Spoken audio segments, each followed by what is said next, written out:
नमस्कार स्टूडेंट्स, स्वागत है आप सभी का एक और ताबड़तोड़ क्लास में। देखिए, बहुत से स्टूडेंट कमेंट कर रहे थे कि 12th फिजिक्स पढ़ा दीजिए। तो लीजिए, 12th फिजिक्स लेके आ चुके हैं हम। चैप्टर 2 देखने वाले हैं, स्थिर विद्युत विभव तथा धारिता। चैप्टर 1 का वीडियो के प्लेलिस्ट का लिंक आपको डिस्क्रिप्शन बॉक्स में मिल जाएगा। देख लीजिएगा इस वीडियो के बाद। तो कोई टेंशन नहीं लेना है, एकदम इजी कॉन्सेप्ट है, डरना नहीं है। पहला हम क्या लेके चल रहे हैं टॉपिक, वैद्युत द्विध्रुव किरण किसी बिंदु पर विभव। तो हम पढ़ रहे हैं वैद्युत द्विध्रुव किरण किसी बिंदु पर विभव। तो सबसे पहले वैद्युत द्विध्रुव को समझिए। तो वैद्युत द्विध्रुव क्या क्या होता है? दो विपरीत या विजातीय आवेश आवेश को हम Q से प्रदर्शित करते हैं। विपरीत या विजातीय मतलब एक धनावेश होगा तो दूसरा ऋण आवेश होगा। तो मान लीजिए एक धनावेश है और एक दूसरा ऋणावेश है। धनावेश ए पर स्थित है और ऋणावेश बिंदु बी पर स्थित है, और इनके बीच की दूरी यदि क्या हो, 2L हो, इसी को हम क्या बोलते हैं? वैद्युत द्विध्रुव कहते हैं। एक बार और सुनिए, दो विपरीत या विजातीय आवेश, एक धनावेश एक ऋणावेश, ठीक है, और इनके बीच की दूरी क्या हो, 2L हो, तो इसको हम क्या बोलते हैं? वैद्युत द्विध्रुव कहते हैं। अब इनका इसका परिमाण हम P से देते हैं। तो परिमाण क्या होता है? इन दोनों आवेशों में से एक आवेश, तो एक आवेश ले लीजिए आप, इन दोनों आवेशों में से Q ले लीजिए, ठीक है, और इनके बीच की दूरी का गुणनफल, तो इनके बीच की दूरी क्या है? 2L, ठीक। तो क्या होता है इनके बीच का परिमाण? दोनों आवेशों में से एक आवेश और इनके बीच की दूरी का गुणनफल, 2L और Q गुणनफल। चूंकि गुणे में है तो मैं क्या लिख सकता हूं? 2QL लिख सकता हूं। तो ये होता है वैद्युत द्विध्रुव और इसका परिमाण इस सूत्र से दिया जाता है। अब क्षय स्थिति क्या? देखिए, यहाँ पर क्या है, ये ऋणावेश है, ये धनावेश है, और हमको बिंदु P पर विद्युत विभव ज्ञात करना है। तो जहां विभव ज्ञात करना रहता है वो बिंदु अगर इन दोनों आवेशों के एक ही रेखा में स्थित हो तो इसको अक्षीय स्थिति कहते हैं। रटना नहीं है, बुक का रट के नहीं जाना एग्जाम में। सिंपल समझिए, दोनों आवेश के सीधी रेखा में क्या होगा, वो बिंदु जहां से हमको विभव ज्ञात करना है तो अक्षीय स्थिति कहलाएगा। निरक्षीय स्थिति क्या? जैसे मान लीजिए एक धनावेश है एक ऋणावेश है, तो जिस बिंदु पर हमको ज्ञात करना रहेगा विभव, वो इन दोनों के लंबवत मतलब ऊपर स्थित होगा यहाँ, ठीक, ऐसी। तो इसके लंबवत इधर 90 डिग्री भी बनेगा और इधर भी क्या बनेगा, 90 डिग्री। तो हो गया ना लंबवत। इसको बोलते हैं निरक्षीय स्थिति। हम पढ़ रहे हैं अक्षीय स्थिति, तो कॉन्सेप्ट में आइए, इधर समझते हैं डायरेक्ट टॉपिक। तो अक्षीय स्थिति में क्या देख लीजिए, एक परावैद्युतांक माध्यम इसको मान के चलिए, ठीक है। एक परावैद्युतांक माध्यम है जिसमें वैद्युत द्विध्रुव रखा हुआ है। किस प्रकार रखा हुआ है? देखिए, एक धनावेश है जो कि बिंदु बी पर स्थित है, एक ऋणावेश है जो कि बिंदु ए पर स्थित है, और इनके बीच की दूरी 2L। इसी चीज को तो हम वैद्युत द्विध्रुव बोलते हैं, समझ गए। और इस इन इन दोनों आवेशों के केंद्र O, केंद्र में क्या है? O है ना। O से R दूरी पर कोई बिंदु P स्थित है, यहीं पर हमको क्या ज्ञात करना है? विभव ज्ञात करना है, ठीक है। अब देखिए, ए और बी के बीच की दूरी क्या है? 2L, यानी इस सेंटर से इधर भी L होगा इधर भी L, तो L L 2L, समझ गए। अब देखिए, अब इस बिंदु P से इस धन क्यू आवेश की दूरी क्या है? BP, यही वाली दूरी है ना, यहां से यहां तक इन दोनों के बीच की दूरी धन क्यू आवेश और इस बिंदु P की दूरी क्या है? BP। तो BP कैसे निकालेंगे? देखिए, ये क्या है? BP कैसे निकालेंगे? ये R टोटल दूरी है, ठीक है, और यहां से यहां तक की दूरी देखिए, यहां से यहां 2L है, तो यहां से यहां क्या हो जाएगा? L, बताया इस चीज को, L हो जाएगी। तो यहां से यहां तक टोटल दूरी R है और यहां से यहां तक दूरी L है, तो R में से L को घटा दीजिएगा तो ये वाला दूरी मिलेगा ना हमको, BP, ठीक। 9th में पढ़े होंगे, इजी कॉन्सेप्ट है। बड़ी ज्ञात दूरी में छोटी ज्ञात दूरी को घटा दीजिए तो अज्ञात दूरी निकल जाएगा। तो यहाँ से यहाँ तक टोटल दूरी R, और यहाँ से यहाँ तक की दूरी O से ये Q तक की दूरी, O से B तक की दूरी L, तो R माइनस L कर दीजिए, तो ये दूरी निकल जाएगा। अब AP देखिए, यहाँ से पूरा यहाँ, तो ये R, ठीक, और इधर कितना दूरी है, ये 2L है, तो इधर भी L, इधर भी है, और इधर बचा वो दूरी क्या है, L, ये देखिए ना L है, तो R प्लस L हो जाएगा। किसका वैल्यू, AP का वैल्यू, जहां पर A पर कौन स्थित है, ऋणावेश, तो ए और P के बीच की दूरी क्या हो जाएगा, R प्लस L। आसान कॉन्सेप्ट है, ठीक, एक्स्ट्रा चीजें को मिटा देता हूं मैं।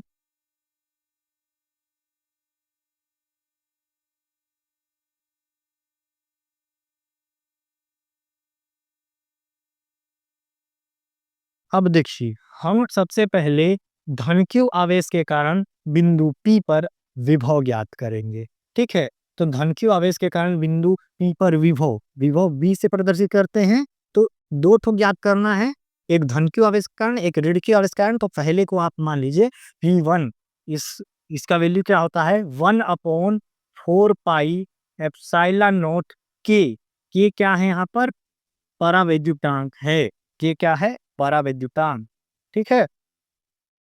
एक परावैद्युतांक माध्यम में चूंकि है, ये जो आवेश हम लिए हैं, वैद्युत द्विध्रुव जो लिए हैं, वो परावैद्युतांक माध्यम में रखा है, इसलिए परावैद्युतांक एक हम के लिए, ठीक है। तो 1/4 पाई एप्सिलॉन नॉट, और क्या हो जाएगा, कौन सा आवेश लिए हैं, धन Q, तो Q अपॉन इनके बीच की दूरी क्या हो जाएगा, BP, क्या आ जाएगा, धन Q आवेश इस बिंदु P और इस धन Q आवेश की दूरी क्या है, BP, लिख दीजिए चुपचाप से, ठीक। तो ये जो सूत्र है उसको याद रखिएगा, ठीक है। तो इसको हम क्या लिख सकते हैं, 1/4 पाई एप्सिलॉन नॉट के, हो गया। और Q, BP का वैल्यू क्या है बताइए, बताया था मैं, R माइनस L, ठीक है। इसी प्रकार ऋण Q आवेश के कारण बिंदु P पर विभव निकालिए, ऋण Q आवेश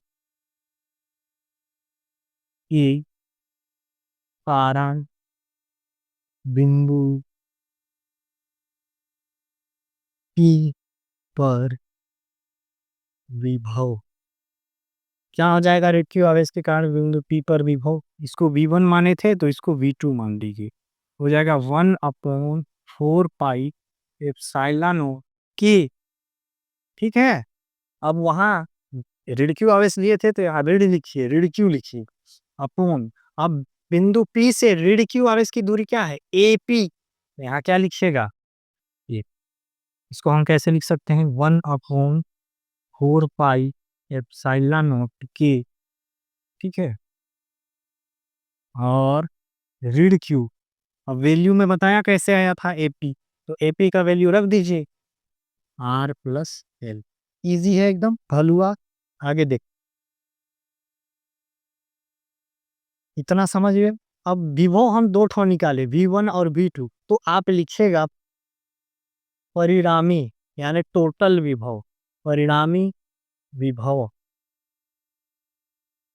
V मान के चल सकते हैं हम। अब परिणामी मतलब दोनों को जोड़िए, V1 प्लस V2, इजी। चलिए वैल्यू रखते जाइए आप, देखिए V1 का वैल्यू क्या है, 1/4 पाई एप्सिलॉन नॉट के, 1/4 पाई इधर से लिखता, ठीक है, 1/4 पाई एप्सिलॉन नॉट के, हो गया, समझ आया।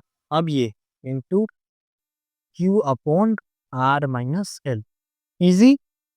अब प्लस लगाइए, अब V2 क्या है, ये वैल्यू 1/4 पाई एप्सिलॉन नॉट के, है ना, माइनस Q, ऐसे कोष्टक कर सकते हैं, अपॉन R प्लस L।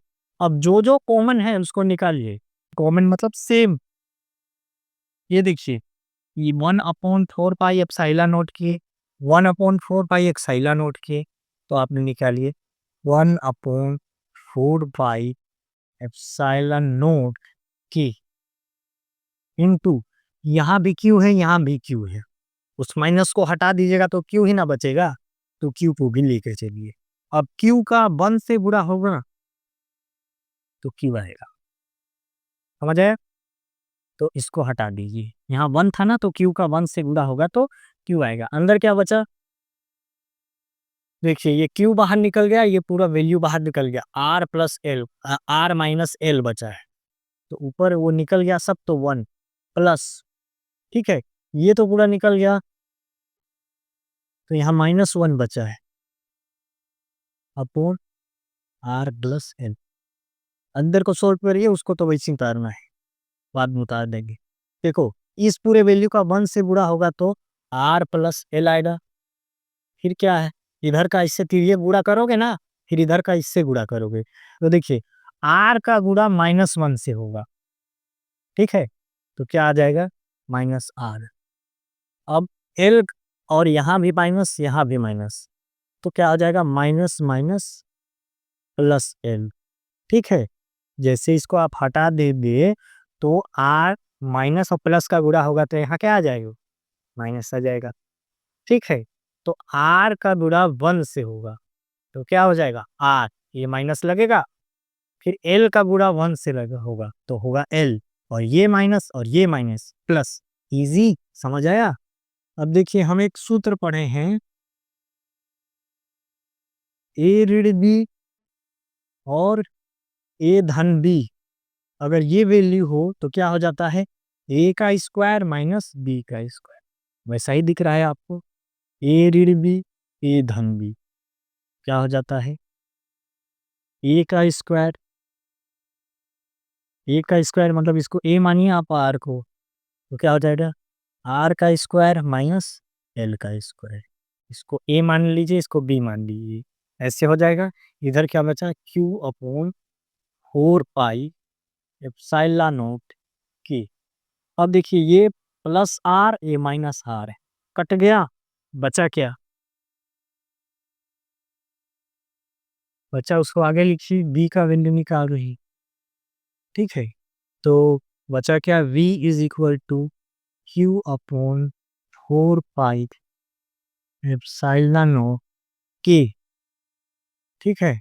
अब यहाँ क्या बचा, एल एल 2l और r स्क्वायर माइनस ए।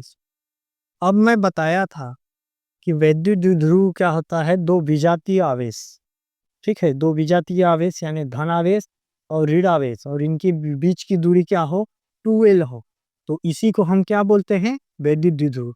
और इनका परिमाण हम p से प्रदर्शित करते हैं, जो कि होता है इन दोनों आवेशों में से एक आवेश यानी q, और बीच की दूरी यानी 2l है, ठीक है, बीच की दूरी 2l है, तो इसको हम क्या लिख सकते हैं, 2ql। देखिए 2ql है, तो इसका वैल्यू क्या होता है, p, तो हम इसको ऐसे लिख सकते हैं,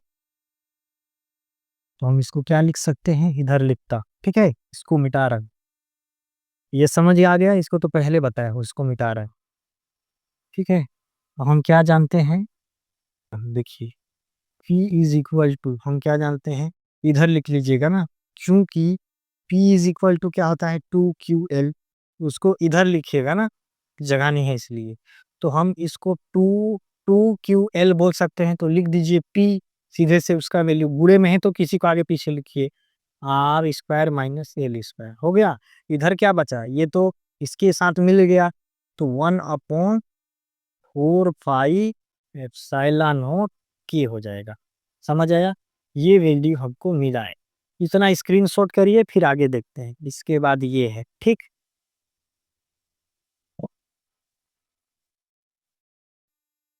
तो हमको वैल्यू जो मिला है v इज इक्वल टू क्या मिला है, 1/4 पाई एप्सिलॉन k, ठीक है, into p upon r square minus l square, ये वैल्यू मिला है। अब देखिए वायु या निर्वात के लिए इतना याद रखिएगा, वायु या निर्वात के लिए, निर्वात के लिए जो k का वैल्यू होता है वो 1 होता है, और हम देख सकते हैं कि r minus l, r square minus l square, तो यहाँ अगर क्या हो, जो l का वैल्यू है वो बहुत छोटा हो, किससे, r से, तो l का वैल्यू है वो बहुत छोटा हो, एल का जो वैल्यू क्योंकि माइनस में है तो एल का वैल्यू को बहुत छोटा हम आर से मान लेते हैं, तब क्या करेंगे, एल की उपेक्षा कर लेते हैं, एल की उपेक्षा कर लोगे, ठीक है, उपेक्षा में हटा दीजिए उसको, तब एल की उपेक्षा कर देने पर हमको वी का वैल्यू क्या मिल जाएगा, 1/4 पाई एप्सिलॉन, के को 1 मान लिए तो यहाँ 1 आएगा, तो 1 से इसका गुणा होगा तो वही वैल्यू आएगा, तो 1 को ना लिखिए और पी अपॉन इसको हटा दिए, उपेक्षा कर दिए, ये वैल्यू खत्म, तो क्या हो जाएगा, आर स्क्वायर बच जाएगा। ठीक है, तो यही क्या है, वैद्युत द्विध्रुव कार्य किसी बिंदु पर विभव कौन सी स्थिति में, अक्षय स्थिति में लिखेगा, यही क्या है, वैद्युत द्विध्रुव के कारण अक्षीय स्थिति में किसका, विभव का सूत्र है या व्यंजक है, चलिए सूत्र है। ठीक, अब आगे हम देखेंगे निरक्षीय स्थिति, इसको करिए स्क्रीनशॉट।